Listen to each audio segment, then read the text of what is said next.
রাসূল সাল্লাল্লাহু আলাইহিস সালামের সততা, বিশ্বস্ততা এবং সত্যবাদিতার কারণে সৃষ্টিকুলের মধ্যে এমন একটি অলৌকিক মর্যাদা লাভ করেছিলেন যে অল্প বয়সেই তিনি আরবের অনেক প্রভাবশালী ব্যক্তিদের এবং অনেক বড় বড় নেতাদের বিবাদের এমন অভাবনীয় মীমাংসা করে দিয়েছিলেন যে যা দেখে সবাই অবাক হয়ে যেত। তার ন্যায়নিষ্ঠার সিদ্ধান্তের সামনে বড় বড় জ্ঞানী, অভিজাত ও সর্দাররা মাথা নত করত এবং তারা সবাই এক বাক্যে তাকে নিজেদের নেতা ও সর্দার হিসেবে মেনে নিত। এমনই একটি আশ্চর্যজনক ঘটনা ঘটেছিল কাবা শরীফ পুনর্নির্মাণের সময়। নবুয়াত প্রাপ্তির পূর্বে যখন নবীজির বয়স ৩৫ বছর হল, তখন প্রবল বর্ষণের কারণে কাবা শরীফে ভয়াবহ বন্যা দেখা দিল। ফলে হজরত ইব্রাহিম আলাইহিস সালাম ও হজরত ইসমাইল আলাইহিস সালামের হাতে নির্মিত প্রাচীন কাবা শরীফের দালান ধসে পড়ে। দীর্ঘ সময় ধরে বহুবার মেরামতের কারণে ভবনটি দুর্বল হয়ে পড়েছিল। আমালিকা, কাবিলে জুরহুম, কুসাই প্রমুখ গোত্রগুলো নিজেদের সময়ে কাবা শরীফের সংস্কার ও পুনর্নির্মাণ করে আসছিল। যেহেতু ভবনটি নিচু জায়গায় ছিল, তাই পাহাড় থেকে নেমে আসা বৃষ্টির পানির স্রোত মক্কার উপর দিয়ে বয়ে যেত এবং প্রায় কাবা শরীফ প্লাবিত হতো। কুরাইশরা কাবা শরীফকে রক্ষার জন্য নানা সময়ে উপরের দিকে বাঁধ তৈরি করেছিল, কিন্তু সেগুলো বারবার ভেঙে যেত। তাই কুরাইশরা পরামর্শ করল যে এবার কাবা শরীফ ভেঙে নতুন করে একটি শক্ত ও মজবুত ভবন নির্মাণ করা হবে। এর দরজা হবে উঁচু আর থাকবে ছাদ। সিদ্ধান্ত অনুযায়ী কুরাইশরা সবাই মিলে নির্মাণ কাজ শুরু করল।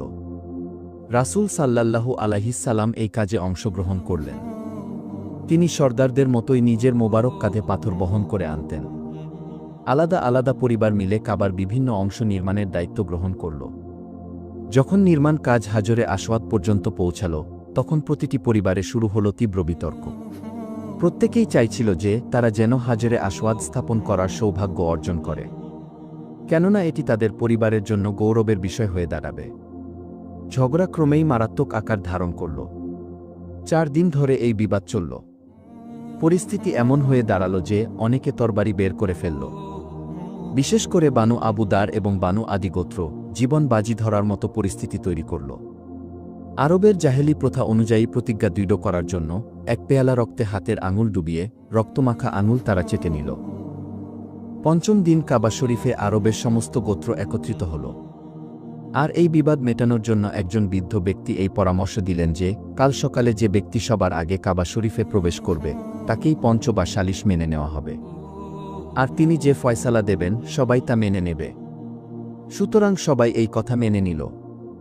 আল্লাহর শান এমন যে সকালে যে ব্যক্তি কাবা শরীফে প্রবেশ করলেন তিনি ছিলেন রহমাতুল্লিল আলামিন, হজরত মুহাম্মদ সাল্লাল্লাহু আলাইহিস সালাম। তাকে দেখেই সবাই চিৎকার করে উঠল এবং বলল, তিনি তো আলামিন, আল্লাহর কসম, আমরা সবাই তার সিদ্ধান্তের উপর রাজি আছি। রাসূল সাল্লাল্লাহু আলাইহিস সালাম অত্যন্ত জ্ঞান ও প্রজ্ঞার সাথে সেই বিরোধের ফয়সালা করলেন।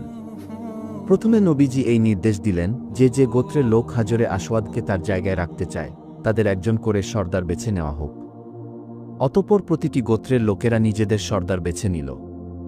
এরপর রাসূল সাল্লাল্লাহু আলাইহিস সালাম নিজের চাদর মোবারক বিছিয়ে তার উপর হাজরে আসওয়াদ রাখলেন এবং সর্দারদের নির্দেশ দিলেন যে সবাই এই চাদর ধরে পবিত্র পাথরটিকে উঠাও। অতঃপর প্রতিটি গোত্রের সর্দারগণ চাদর উঠালেন এবং হাজরে আসওয়াদ তার জায়গায় পৌঁছালেন। তখন রাসূল সাল্লাল্লাহু আলাইহিস সালাম নিজের মোবারক হাতে সেই পবিত্র পাথরটি উঠিয়ে তার জায়গায় রাখলেন। এভাবে একটি রক্তক্ষয়ী যুদ্ধ এড়ানো গেল, যার ফলস্বরূপ না জানি কত রক্তপাত ঘটত। অতঃপর কাবা শরীফের ইমারত তৈরি হয়ে গেল, কিন্তু নির্মাণের জন্য যে মালপত্র সংগ্রহ করা হয়েছিল তা কম পড়ে গিয়েছিল। তাই একদিকে কিছু অংশ বাইরে রেখে নতুন ভিত্তি স্থাপন করে একটি ছোট্ট কাবা তৈরি করা হয়েছিল। কাবা মুআজ্জমার এই অংশটিকে কুরাইশরা ইমারাতের বাইরে রেখেছিল, সেটিকে বলা হয় হাতিম, যেখানে কাবা মুআজ্জমার ছাদের পানি পড়ে। এটি অর্ধবৃত্তাকার প্রাচীর দিয়ে ঘেরা, যা কাবার উত্তর পশ্চিম দিকে অবস্থিত। এখানেই কাবা শরীফের ছাদ থেকে পানি পড়ে, যা আজও মিজাবুর রহমান নামে পরিচিত। যখন রাসূল সাল্লাল্লাহু আলাইহিস সালামের পবিত্র জীবনের ৪০তম বছর শুরু হল, তখন হঠাৎই তার সত্তায় এক নতুন বিপ্লবের সূচনা হল। তিনি তখন একাকী থাকতে পছন্দ করতেন। নির্জন পরিবেশে বসে আল্লাহর ইবাদত করার প্রতি তার গভীর আকর্ষণ জন্ম নিল। নবীজি অধিকাংশ সময়ে আল্লাহর সৃষ্টি জগতের নিদর্শনগুলো অবলোকন করতেন এবং তা নিয়ে গভীরভাবে চিন্তাভাবনা করতেন। রাসূল সাল্লাল্লাহু আলাইহিস সালাম দিন-রাত আল্লাহর সত্তা ও গুণাবলী নিয়ে গভীর চিন্তায় ডুবে থাকতেন এবং নিজের জাতিকে জাহেলিয়াতের অন্ধকার থেকে বের করার উপায় নিয়ে ভাবনায় মগ্ন থাকতেন। এই সময় আরেকটি বিশেষ ঘটনা ঘটল। রাসূল সাল্লাল্লাহু আলাইহিস সালাম নিয়মিত সুন্দর এবং সত্য স্বপ্ন দেখতে শুরু করলেন। প্রতিটি স্বপ্ন এতটাই সত্য হতো যে স্বপ্নে যা কিছু দেখতেন তাই বাস্তবে অচিরেই প্রতিফলিত হতো। মক্কা শরীফ থেকে প্রায় ৩ মাইল দূরে জাবালে হীরা নামক পাহাড়ের উপরে একটি গুহা আছে, যাকে গারে হীরা বলা হয়। রাসূল সাল্লাল্লাহু আলাইহিস সালাম প্রায় কয়েকদিনের খাবার পানি সাথে নিয়ে সেই গুহায় আল্লাহর ইবাদতে মগ্ন থাকতেন। যখন খাবার ও পানি ফুরিয়ে যেত, তখন কখনো নিজে বাড়িতে এসে আবার নিয়ে যেতেন, আর কখনো বিবি খাদিজা রাদিয়াল্লাহু তাআলা আনহা খাবার ও পানি সেখানে পৌঁছে দিতেন। আজও এই নুরানি গুহা তার আসল অবস্থায় বিদ্যমান আছে এবং মানুষজন তার জিয়ারত করে। একদিন রাসূল সাল্লাল্লাহু আলাইহিস সালাম গারে হীরার ভিতরে আল্লাহর ইবাদতে মগ্ন ছিলেন। হঠাৎ করে গুহার মধ্যে রাসূল সাল্লাল্লাহু আলাইহিস সালামের কাছে একজন ফেরেশতা আবির্ভূত হলেন। তিনি ছিলেন হযরত জিবরাইল আলাইহিস সালাম, যিনি সর্বদা আল্লাহ তাআলার পক্ষ থেকে তার রাসূলদের কাছে বার্তা পৌঁছে দিতেন। ফেরেশতা হঠাৎ বললেন, পাঠ করুন। তখন রাসূল সাল্লাল্লাহু আলাইহিস সালাম বললেন, আমি পাঠ করতে জানি না, আমি পাঠক নই। জিবরাইল আলাইহিস সালাম রাসূল সাল্লাল্লাহু আলাইহিস সালামকে শক্ত করে জড়িয়ে ধরলেন, অতঃপর ছেড়ে দিয়ে বললেন, পাঠ করুন। রাসূল সাল্লাল্লাহু আলাইহিস সালাম এবারেও সেই উত্তরই দিলেন যে, আমি পাঠক নই, আমি পাঠ করতে জানি না। তৃতীয়বার আবার ফেরেশতা জিবরাইল রাসূল সাল্লাল্লাহু আলাইহিস সালামকে খুব জোরে নিজের বুকের সাথে লাগিয়ে চাপ দিয়ে ছেড়ে দিলেন এবং বললেন, পড়ো তোমার সেই প্রতিপালকের নামে যিনি সবকিছুই সৃষ্টি করেছেন। তিনি মানুষকে সৃষ্টি করেছেন জমাট রক্ত থেকে। পড়ো তোমার প্রতিপালকের নামে, তোমার প্রতিপালক তো মহিমান্বিত, যিনি কলমের মাধ্যমে শিক্ষা দিয়েছেন। তিনি মানুষকে এমন জ্ঞান দিয়েছেন যা সে আগে জানত না। এটাই ছিল প্রথম ওহী যা রাসূল সাল্লাল্লাহু আলাইহিস সালামের উপর নাজিল হয়েছিল। এই আয়াতগুলো মুখস্থ করে রাসূল সাল্লাল্লাহু আলাইহিস সালাম নিজের ঘরে ফিরে এলেন। কিন্তু এই ঘটনা যা হঠাৎ করে রাসূল সাল্লাল্লাহু আলাইহিস সালামের সাথে ঘটল, এতে তার মোবারক অন্তরে ঘাবড়ে যাওয়ার একটি অবস্থা তৈরি হল। তখন রাসূল সাল্লাল্লাহু আলাইহিস সালাম ঘরে এসে শুয়ে পড়লেন এবং ঘরের লোকদের বললেন, আমাকে কম্বল দাও, আমাকে কম্বল দাও।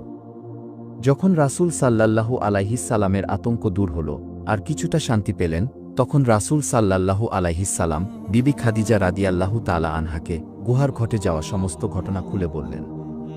তিনি বললেন, আমি আমার জীবনের নিরাপত্তা নিয়ে শঙ্কিত। এই কথা শুনে বিবি খাদিজা রাদিয়াল্লাহু তাআলা আনহা বললেন, আপনি ভয় পাবেন না, আপনার জীবনের কোনো বিপদ হবে না। আল্লাহর কসম, আল্লাহ তাআলা কখনো আপনাকে লাঞ্ছিত করবেন না। আপনি আত্মীয় স্বজনের সাথে সবচেয়ে ভালো আচরণ করেন, অন্যদের বোঝা বহন করেন, নিজে উপার্জন করে অভাবী ও দরিদ্রদের দান করেন এবং মুসাফিরদের মেহমানদারি করেন, আর ন্যায় ও ইনসাফের জন্য সবার বিপদ ও সমস্যায় কাজে আসেন। আপনার কিভাবে ক্ষতি হতে পারে? অতঃপর হযরত খাদিজা রাদিয়াল্লাহু তাআলা আনহা রাসূল সাল্লাল্লাহু আলাইহিস সালামকে নিজের চাচাতো ভাই ওয়ারাকা বিন নফেলের কাছে নিয়ে গেলেন।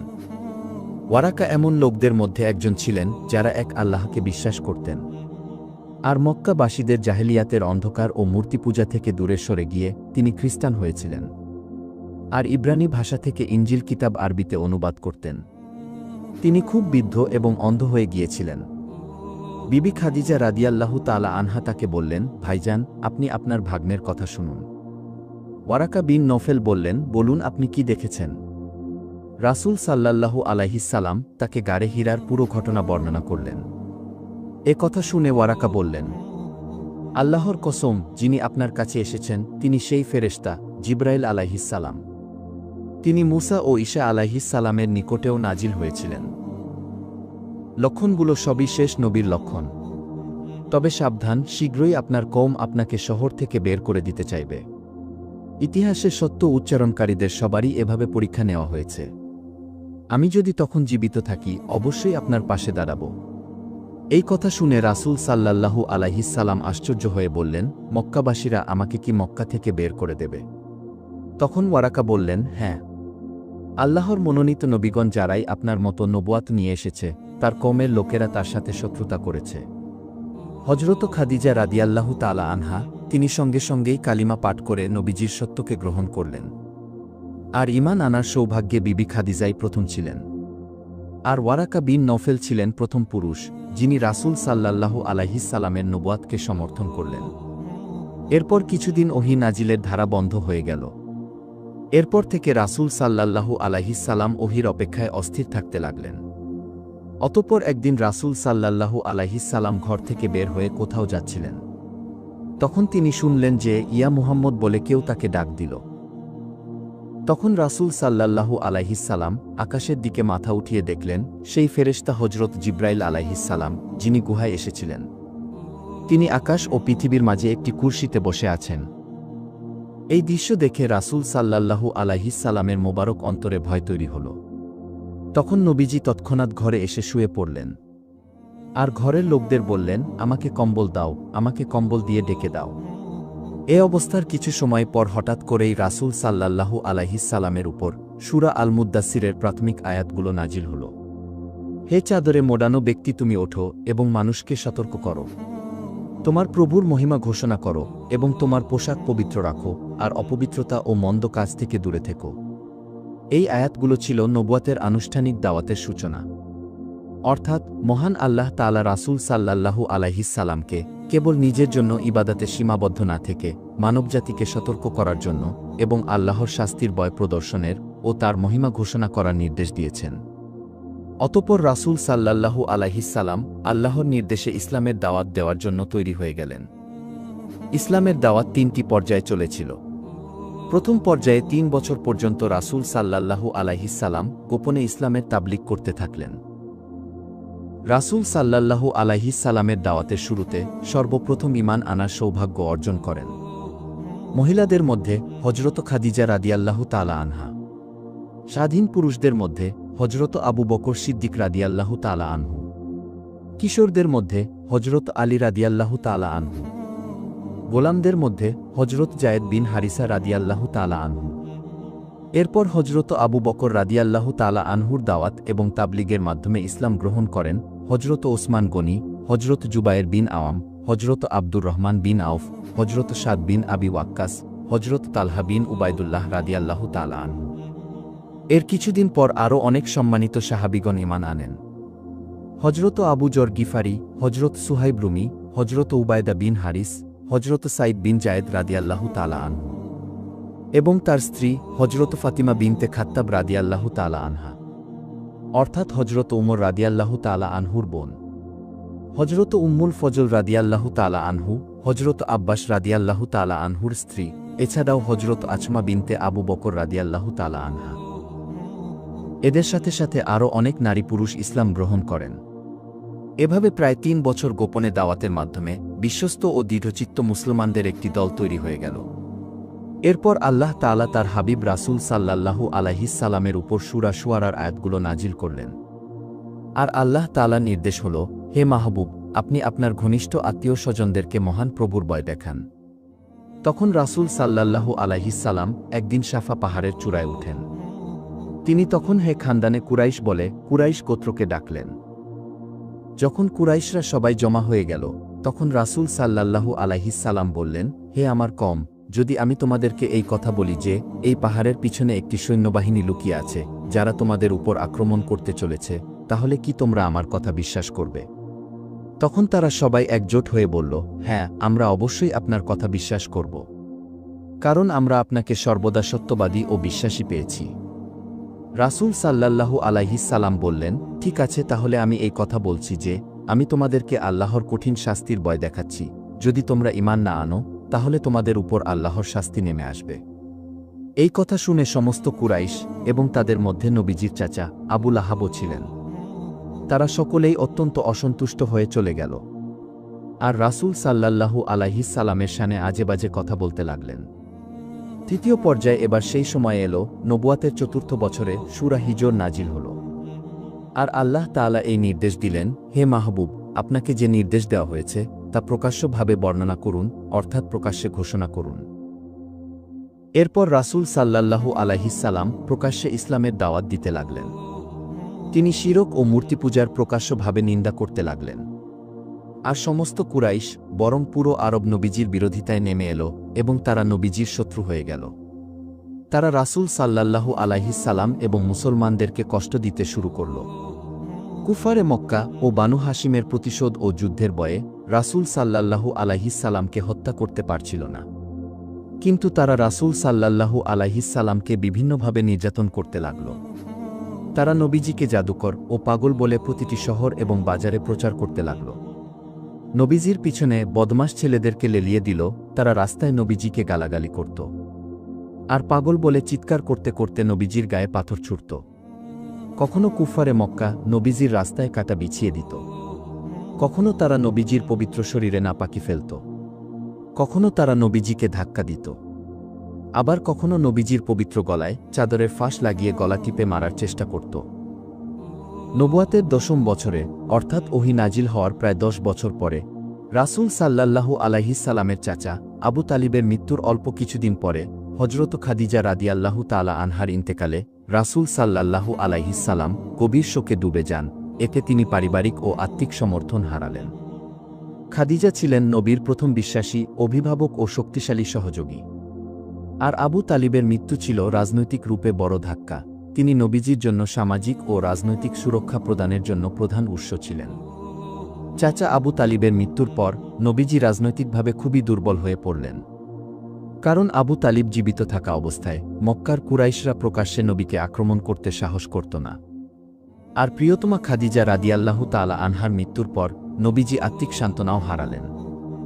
ফলে তার জীবন হয়ে উঠল আরও কষ্টের। কুরাইশরা এবার রাসূল সাল্লাল্লাহু আলাইহিস সালামের উপর আরও কঠোর চাপ সৃষ্টি করতে শুরু করল। এই কঠিন সময়ে আল্লাহ তাআলা তাকে বিভিন্নভাবে সান্ত্বনা দিচ্ছিলেন। আর এখান থেকেই শুরু হয় এক নতুন অধ্যায়। বর্ণনা করা হয়েছে যে একবার রাসূল সাল্লাল্লাহু আলাইহিস সালাম হেরেমে কাবায় নামাজ পড়ছিলেন। হঠাৎ করে পাষাণ হৃদয়ের কাফের উকবা বিন আবু মুইত রাসূল সাল্লাল্লাহু আলাইহিস সালামের গলায় চাদরের ফাঁস লাগিয়ে এত জোরে টানল যে এক পর্যায়ে নবীজির দম বন্ধ হয়ে আসতে লাগল। এই দৃশ্য দেখে হযরত আবু বকর সিদ্দিক রাদিয়াল্লাহু তাআলা আনহু অস্থির হয়ে ছুটে এলেন আর উকবা বিন আবু মুইতকে ধাক্কা দিয়ে দূরে সরালেন এবং তিনি এই কথা বললেন, তোমরা কি এমন একজনকে হত্যা করবে যে বলে আমার রব আল্লাহ? এই ধস্তাধস্তিতে হযরত আবু বকর সিদ্দিক রাদিয়াল্লাহু তাআলা আনহু মুশরিকদের বিরুদ্ধে লড়লেন এবং তাদের প্রতিহত করলেন এবং মুশরিকদের থেকে নবীকে রক্ষা করলেন।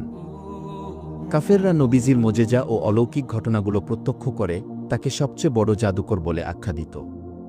রাসূল সাল্লাল্লাহু আলাইহিস সালাম যখন কুরআন তিলাওয়াত করতেন, তারা সেই কুরআন আর কুরআন নিয়ে আসা ফেরেশতা হযরত জিবরাইল আলাইহিস সালাম এবং কুরআন নাজিলকারী মহান আল্লাহ তাআলাকে পর্যন্ত কটূক্তি করত।